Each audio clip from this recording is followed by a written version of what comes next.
दोस्तों नमस्कार, हाजिर है एक बार फिर से आज की बड़ी और ताजा खबरों के साथ। बस आपसे निवेदन है, कृपया वीडियो को लाइक कर दें, चैनल को सब्सक्राइब कर लें और घंटी बटन जरूर दबा दें। पहली बड़ी खबर है, महाराष्ट्र में कम होंगी पेट्रोल डीजल की कीमतें। उद्धव ठाकरे सरकार ने वैट घटाने का किया ऐलान। आपको बता दें कि पेट्रोल डीजल पर केंद्र सरकार की ओर से एक्साइज ड्यूटी घटाने के ऐलान के एक दिन बाद अब महाराष्ट्र सरकार ने भी राज्य की जनता को राहत दी है। महाराष्ट्र की उद्धव ठाकरे सरकार ने पेट्रोल और डीजल पर वैट घटाने का फैसला किया है। पेट्रोल पर 2 रुपए 8 पैसे प्रति लीटर और डीजल पर 1 रुपए 44 पैसे प्रति लीटर की कटौती करने का ऐलान हुआ है। राज्य के खजाने पर इस फैसले से सालाना 2,500 करोड़ रुपए का बोझ पड़ेगा। केंद्र सरकार ने शनिवार को पेट्रोल और डीजल पर लगने वाली एक्साइज ड्यूटी में कटौती करने का ऐलान किया था और अब महाराष्ट्र सरकार ने भी दरें कम करने का ऐलान किया है, जिससे महाराष्ट्र में अब कीमतें और कम हो जाएंगी। अगली बड़ी खबर, मोदी सरकार के दाम घटाने के बाद 4 राज्यों ने कम की पेट्रोल डीजल की कीमतें। आपको बता दें कि केंद्र सरकार ने आम लोगों को बड़ी राहत देते हुए पेट्रोल और डीजल पर एक्साइज ड्यूटी कम कर दी है। इस कटौती के बाद पेट्रोल 9.5 रुपए और डीजल 7 रुपए प्रति लीटर सस्ता हो गया है। केंद्र सरकार के इस फैसले के बाद राज्य भी पेट्रोल डीजल पर टैक्स घटा रहे हैं। अब तक राजस्थान, उड़ीसा, केरल और महाराष्ट्र की सरकारें पेट्रोल डीजल पर वैट में कटौती कर चुकी हैं। आपको बता दें कि इनके अलावा अभी किसी भी राज्य ने वैट कम नहीं किया है। अगली बड़ी खबर, पेट्रोल डीजल पर सियासत जारी। कांग्रेस ने बीजेपी पर चालबाजी के जरिए भ्रम पैदा करने का लगाया आरोप। आपको बता दें कि देश में पेट्रोल डीजल पर एक्साइज ड्यूटी कम करने के ऐलान के बाद कांग्रेस लगातार मोदी सरकार पर हमलावर है। रविवार को कांग्रेस ने बीजेपी पर चालबाजी के जरिए भ्रम पैदा करने का आरोप लगाया है। कांग्रेस ने कहा कि लोग रिकॉर्ड तोड़ महंगाई से वास्तविक राहत पाने के हकदार हैं। कांग्रेस के पूर्व प्रमुख राहुल गांधी ने 1 मई 2020 और आज के पेट्रोल के दामों की तुलना की। उन्होंने कहा कि सरकार को अब लोगों को मूर्ख बनाना बंद कर देना चाहिए। वहीं अखिल भारतीय कांग्रेस कमेटी मुख्यालय में संवाददाता सम्मेलन में कांग्रेस प्रवक्ता गौरव वल्लभ ने मोदी सरकार पर राजनीतिक नौटंकी में आगे और राहत देने में पीछे रहने का आरोप लगाया। वल्लभ ने आरोप लगाया कि अर्थव्यवस्था और वित्तीय प्रबंधन के बारे में भाजपा सरकार की अनभिज्ञता लंबे समय से जग जाहिर है। इसे स्वीकार करने और विशेषज्ञों से मार्गदर्शन लेने के बजाय भाजपा चालबाजी के जरिए भ्रम पैदा करने की कोशिश कर रही है। अगली बड़ी खबर, ज्ञानवापी मामले पर तौकीर रजा खान ने पीएम मोदी को लिखा पत्र, देशव्यापी आंदोलन का किया ऐलान। आपको बता दें कि इत्तेहादे मिल्लत काउंसिल के चीफ और बरेली की मशहूर दरगाह आला हजरत से ताल्लुक रखने वाले मौलाना तौकीर रजा खान ने ज्ञानवापी मस्जिद पर सुप्रीम कोर्ट के फैसले को लेकर एबीपी न्यूज से खास बातचीत करते हुए बताया कि एक दिन जेल भरो आंदोलन किया जाएगा। उन्होंने बताया कि ये देशव्यापी आंदोलन होगा। उन्होंने आगे कहा कि आगामी 29 और 30 मई को दिल्ली में मुस्लिम संगठनों की बड़ी बैठक होनी है। इस बैठक में जेल भरो आंदोलन की रूपरेखा तय की जाएगी। मौलाना ने आगे बताया कि ज्ञानवापी, मथुरा शाही मस्जिदों के अलावा अजान और हनुमान चालीसा जैसे मामले गंभीर चिंता का विषय हैं। बाबरी मस्जिद मामले के बाद कोर्ट ने अपना इकबाल खो दिया है। उन्होंने बताया कि हमने मुस्लिम संगठनों के साझा पत्र के जरिए प्रधानमंत्री नरेंद्र मोदी को अल्टीमेटम दे दिया है। एक सप्ताह के बाद हम इस मुद्दे पर बैठक करके आगे की रणनीति तय करेंगे। आपको बता दें कि मुस्लिम संगठनों की 29 और 30 मई को बड़ी बैठक होने वाली है और इस बैठक में जेल भरो आंदोलन की रूपरेखा तय की जाएगी। अगली बड़ी खबर, सपा विधायक दल की बैठक में शामिल नहीं हुए आजम खान, बोले मैं नाराज होने की हैसियत में नहीं हूं। आपको बता दें कि समाजवादी पार्टी के वरिष्ठ नेता आजम खान ने अपनी पार्टी से नाराजगी की चर्चा पर कहा कि मैं नाराज होने की हैसियत में नहीं हूं। उन्होंने कहा कि क्योंकि मुझे जो प्रोटेक्शन मिला है वो न्यायपालिका से मिला है, इसलिए जो मुझसे जेल में मिलने आए और जो किसी वजह से नहीं आए, मैं दोनों का शुक्रिया अदा कर रहा हूं। इस दौरान आजम खान ने कहा कि मैं किसी पर भी कमेंट नहीं कर रहा। लखनऊ में रविवार को उत्तर प्रदेश की 18वीं विधानसभा का सत्र शुरू होने से एक दिन पहले सपा के मुख्यालय में विधायक दल की बैठक बुलाई गई थी, जिसमें आजम खान शामिल नहीं हुए। और खास बात यह है कि इस बैठक में अखिलेश यादव के चाचा शिवपाल यादव भी नहीं पहुंचे। माना जा रहा है कि शिवपाल यादव और आजम खान मिलकर अखिलेश यादव के खिलाफ एक बड़ा मोर्चा बनाने की तैयारी में हैं।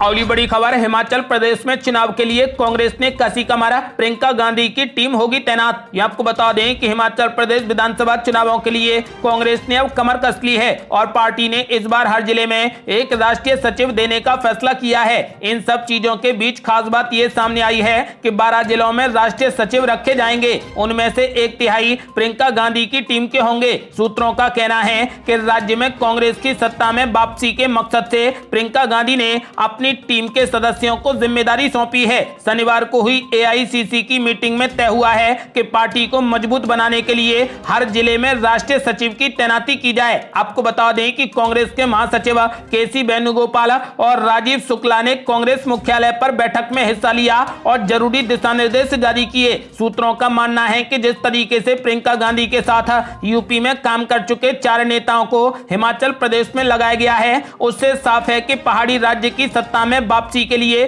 कांग्रेस के मिशन पर प्रियंका गांधी का खास फोकस होगा।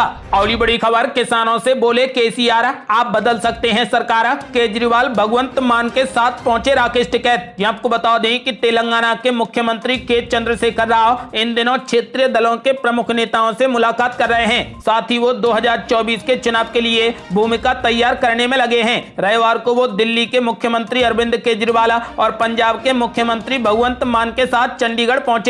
उन्होंने किसान आंदोलन के दौरान जान गंवाने वाले किसानों को श्रद्धांजलि दी। उन्होंने किसानों से कहा कि वे तब तक आंदोलन करते रहें जब तक कि उन्हें MSP की संवैधानिक गारंटी नहीं मिल जाती। उन्होंने कहा कि किसान जब चाहें सरकार बदल सकते हैं, उनके लिए ये कोई बड़ी बात नहीं है। उन्होंने कहा कि किसान पूरे देश में आंदोलन करें, हम लोग विपक्षी पार्टियों को साथ लेकर पूरा खुला समर्थन करेंगे। किसानों को इस तरीके से संबोधित करते हुए उन्होंने राष्ट्रीय राजनीति में कदम जमाने की कोशिश शुरू कर दी है। उन्होंने चंडीगढ़ में मृतक किसानों के परिवार वालों को 3-3 लाख रुपए की मदद की राशि भी दी है। आपको बता दें कि इस मौके पर अरविंद केजरीवाल ने कहा कि किसान आंदोलन पूरे देश के लिए था, न कि केवल पंजाब और हरियाणा के किसानों के लिए। केंद्र सरकार स्टेडियम को जेल बना देना चाहती थी, लेकिन हमने ऐसा होने नहीं दिया। आपको बता दें कि इस कार्यक्रम में किसान आंदोलन का प्रमुख चेहरा रहे किसान नेता राकेश टिकैत भी पहुंचे थे। KCR ने अपने भाषण की शुरुआत में ही उनका नाम लिया।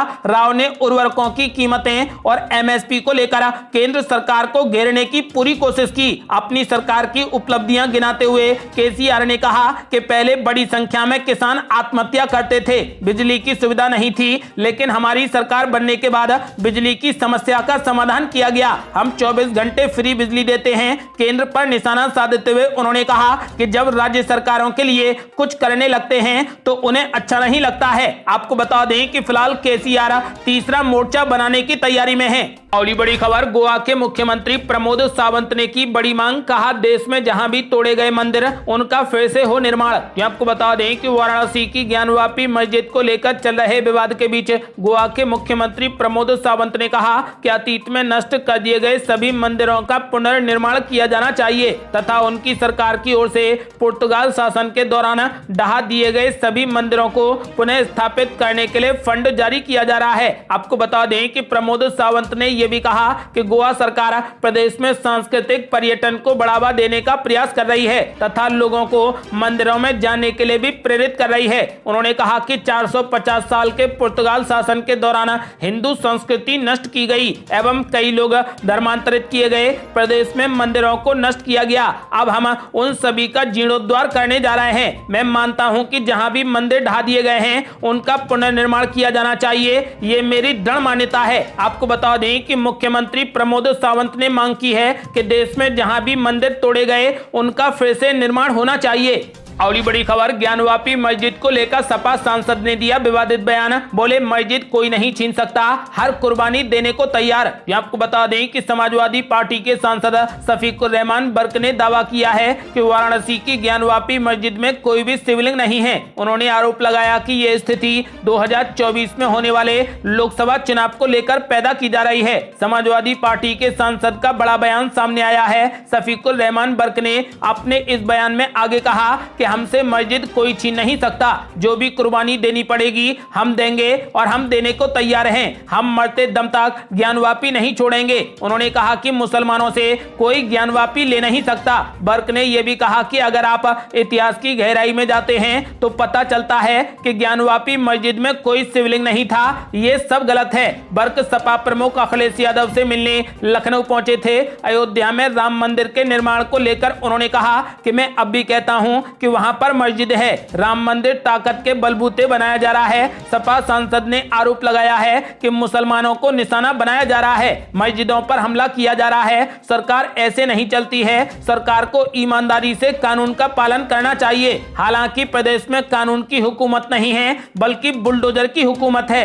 अगली बड़ी खबर, ज्ञानवापी के तहखाने की पहली तस्वीर हुई वायरल। हिंदू पक्ष ने दीवार तोड़ने की मांग। दीवार के पीछे शिवलिंग होने का किया दावा। ये आपको बता दें कि हिंदू पक्ष का दावा है कि तहखाने की इस दीवार के पीछे शिवलिंग है। तहखाने की इसी दीवार को हिंदू पक्ष ने तोड़ने की मांग की है। इसी दीवार के पीछे शिवलिंग होने का दावा हिंदू पक्ष ने किया है। कहा जा रहा है कि पूरी दुनिया से शिवलिंग को छिपाने के लिए उसके चारों तरफ दीवार बना दी गई है। आपको बता दें कि वाराणसी कोर्ट के आदेश के बाद यहां हुए सर्वे के दौरान कोर्ट कमिश्नर की अगुवाई में सर्वे करने वाली टीम और वीडियोग्राफी करने वाले लोग इस दीवार के आगे नहीं जा सके थे। गौरतलब है कि वाराणसी में स्थित ज्ञानवापी मस्जिद बीते एक पखवाड़े से सुर्खियों में छाई हुई है। हिंदू मुस्लिम के अलग अलग दावों के बीच मस्जिद का सर्वे कराया गया। दोनों ही सर्वे की रिपोर्ट लीक होने पर कई बड़े खुलासे हुए हैं। दूसरे सर्वे रिपोर्ट लीक होने के बाद मस्जिद परिसर में काले पत्थर और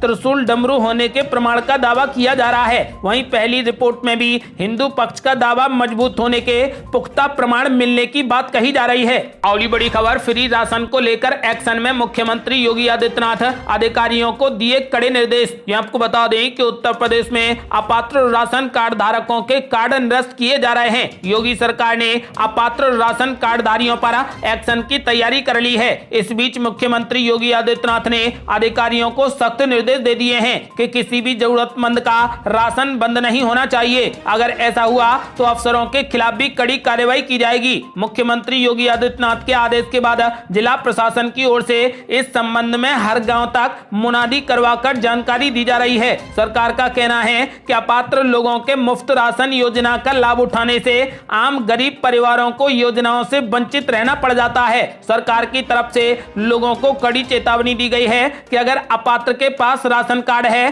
तो उसे सरेंडर कर दें। ऐसा नहीं करने पर उनके खिलाफ कड़ी कानूनी कार्रवाई हो सकती है। राशन कार्ड को लेकर निर्देश जारी करते हुए मुख्यमंत्री योगी आदित्यनाथ ने अधिकारियों से कहा कि राज्य के सभी जिलों में कम से कम 3 स्तर की जांच की जाएगी। साथ ही जांच के बाद अपात्र लोगों के राशन कार्ड निरस्त किए जाएं। अगर किसी भी जरूरतमंद का राशन कार्ड निरस्त होता है तो उसके जिम्मेदार अधिकारी होंगे। उन्होंने अधिकारियों को निर्देश दिए हैं कि सभी जरूरतमंदों को मानक के मुताबिक राशन मिलना ही चाहिए। और बड़ी खबर, मायावती ने योगी आदित्यनाथ से की बड़ी अपील। कहा जनता को राहत देने के लिए पेट्रोल डीजल पर वैट कम करे योगी सरकार। यहाँ आपको बता दें कि बसपा सुप्रीमो मायावती ने कहा कि यूपी अब जनता को महंगाई से राहत देने के लिए पेट्रोल और डीजल पर वैट की दरें कम करे। उन्होंने कहा कि काफी समय बाद अब केंद्र ने देश में हर तरफ बढ़ती महंगाई, गरीबी, बेरोजगारी व तनाव आदि की मार से त्रस्त बदहाल जीवन जीने को मजबूर लोगों को पेट्रोल डीजल के शुल्क में थोड़ी राहत दे दी है। अब यूपी व अन्य राज्यों की भी जिम्मेदारी बनती है कि वे केंद्र की बात मानकर इन पर तत्काल वैट कम करें। उन्होंने कहा कि इसी प्रकार केंद्र सरकार व राज्य की सरकारें राजनीतिक स्वार्थ व आपसी नफा नुकसान को त्यागते हुए साथ मिलकर दिन प्रतिदिन गंभीर होती जा रही इन राष्ट्रीय समस्याओं पर समुचित ध्यान दें ताकि यहां पर आम जनजीवन सामान्य हो सके। आपको बता दें कि मायावती ने कहा कि अब यूपी व अन्य राज्यों की जिम्मेदारी बनती है कि वे केंद्र सरकार की बात को माने और इन पर तत्काल वैट कम करें। अगली बड़ी खबर, यूपी में 10 और 17 जून को योगी सरकार 12,000 से अधिक बेटियों की कराएगी शादी। समारोह में मुख्यमंत्री योगी आदित्यनाथ भी होंगे शामिल। यहाँ आपको बता दें कि संपूर्ण गीता का निचोड़ यही है कि किया हुआ व्यर्थ जाता नहीं और किए बिना कुछ भी मिलता नहीं। अच्छा करोगे तो अच्छा मिलेगा। ये बात उत्तर प्रदेश में मुख्यमंत्री सामूहिक विवाह योजना को लेकर चरितार्थ हो रही है। बीते 5 वर्षों से सरकार इस योजना के तहत गरीब परिवारों की बेटियों की शादी करवा रही है। सरकार का ये प्रयास सामाजिक समरसता का प्रतीक बन गया है और इस आयोजन के लिए हर जिले में योगी सरकार की सराहना भी की जा रही है। सरकार को बधाई और शुभकामनाएं मिली हैं। अब इसी क्रम में प्रदेश सरकार गरीब परिवारों की 12,000 से अधिक बेटियों के हाथ पीले कराने जा रही है। मुख्यमंत्री सामूहिक विवाह योजना के तहत आगामी 10 जून और 17 जून प्रदेश के सभी जिलों में शादी समारोह का आयोजन कर एक साथ गरीब परिवारों की बेटियों के विवाह कराए जाएंगे। सरकार ने प्रत्येक जिले को अपने यहां पर 150 सामूहिक विवाह कराने का लक्ष्य दिया है। 10 जून और 17 जून को मुख्यमंत्री सामूहिक विवाह योजना के तहत होने वाली शादी समारोह में सांसद, विधायक और जिले के प्रतिष्ठित लोग शामिल होंगे और ये सभी लोग वर वधू को आशीर्वाद देंगे। आपको बता दें कि माना जा रहा है कि शादी समारोह में खुद मुख्यमंत्री योगी आदित्यनाथ भी शामिल होंगे। अगली बड़ी खबर, बंगाल में बीजेपी को लगा बड़ा झटका, सांसद अर्जुन सिंह ने थामा टीएमसी का दामन। आपको बता दें कि केंद्रीय गृह मंत्री अमित शाह के बंगाल दौरे के 1 महीने के भीतर ही राज्य में भारतीय जनता पार्टी को एक और बड़ा झटका लगा है। भाजपा के लोकसभा सांसद अर्जुन सिंह कोलकाता में पार्टी महासचिव अभिषेक बनर्जी की मौजूदगी में टीएमसी में शामिल हो गए। हाल ही में भाजपा सांसद ने राज्य नेतृत्व पर आरोप लगाया था कि संगठन में एक वरिष्ठ पद पर रहने के बावजूद उन्हें ठीक से काम नहीं करने दिया जा रहा। आपको बता दें कि फिलहाल अर्जुन सिंह ने टीएमसी का दामन थाम लिया है। अगली बड़ी खबर, अगले 4 दिन गर्मी से मिलेगी राहत, आईएमडी ने इन राज्यों में बारिश को लेकर किया अलर्ट। आपको बता दें कि दिल्ली और एनसीआर में रहने वालों को भीषण गर्मी से राहत मिलने जा रही है। मौसम विभाग के मुताबिक दिल्ली और आसपास अगले 3 दिनों तक रुक रुक कर बारिश और बूंदाबांदी की वजह से तपती गर्मी से राहत रहेगी। आईएमडी ने 24 मई तक जम्मू कश्मीर, हिमाचल प्रदेश, उत्तराखंड, पंजाब, हरियाणा, उत्तर प्रदेश और राजस्थान में बारिश होने की भविष्यवाणी की है। ये थी अब तक की बेहद बड़ी खबरें। यदि आप भी चाहते हैं कि भारत जल्द से जल्द कोविड मुक्त हो जाए तो इस वीडियो को लाइक कर अपनी राय हमें कमेंट बॉक्स में जरूर दें। यदि आपने अभी तक हमारे चैनल को सब्सक्राइब नहीं किया है तो कृपया चैनल को सब्सक्राइब कर घंटी बटन जरूर दबा दें। जल्दी मिलते हैं बड़ी अपडेट के साथ, तब तक के लिए जय हिंद, जय भारत।